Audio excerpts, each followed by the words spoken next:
And I think about this idea about what age you are, and whether or not changes and shifts can be made, and how difficult so many people attribute this to. They say that's an impossibility. I couldn't possibly do that. I'm so attached to all of these things, or I'm too old. I've been living in the same place too long. Whatever it might be. Right here in this audience is one of the women that I revere. I think more than any other woman I can think of in the professional world.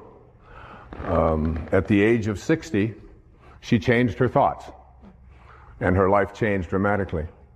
She started a publishing company called Hay House, which is one of the world's largest publishers of spiritual and higher consciousness materials. She wrote a book called You Can Heal Your Life. She's here today. Her name is Louise Hay. Louise, would you stand up and be acknowledged? I'm just so deeply honored that you're here, dear. Thank you. What happened for me in the next few months was absolutely life-changing. I had a friend tell me who was severely addicted to all kinds of drugs and alcohol, who was basically very close to death. He refused all kinds of treatment. He wouldn't go through the programs and so on. But he read a book, and the book was called the Tao Te Ching. The Tao Te Ching. T-A-O-T-E-C-H-I-N-G.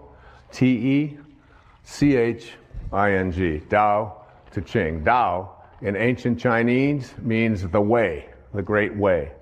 Te is the term that means the application of or the virtue of. And Ching in ancient Chinese means book. So it's the book for applying the virtue of living the way. That's what this book means.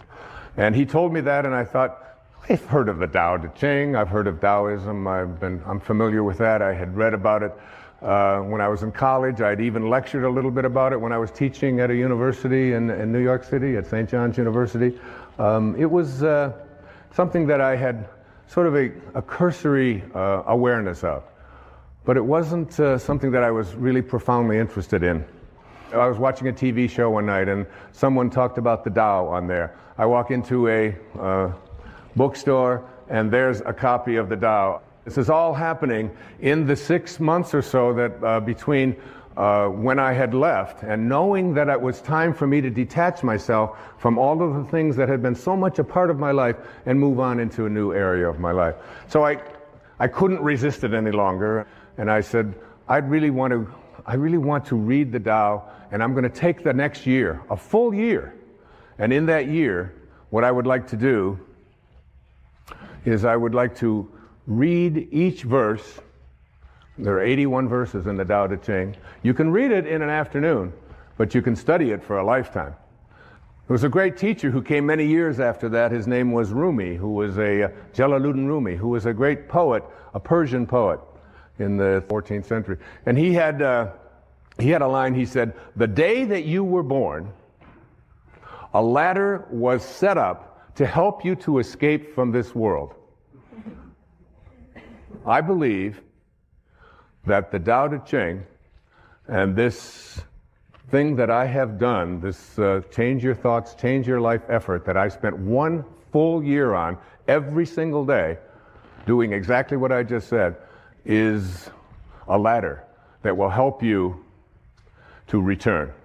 In the Tao, there's a very famous line. The 40th verse of the Tao says, "Returning is the motion of the Tao." Returning is the motion of the Tao. So that all of us came from a divine spiritual essence, invisible. Everything in the world of form emanated from something that is formless. There was a split second when you went from non-being to being. And what Lao Tzu was trying to teach was to be able to return to that place from which you came and live your life from the spiritual perspective and become a God-realized being. Another great poet, T.S. Eliot, once said, "We shall not cease from exploration. And at the end of all of our exploring will be to arrive where we started and to know the place for the first time." For the first time. What What I'm asking you to do, and what Lao Tzu seemed to be saying, was learn to die while you're alive. Because you will ultimately return. All of us have a return trip, a round trip ticket when we came in, didn't we?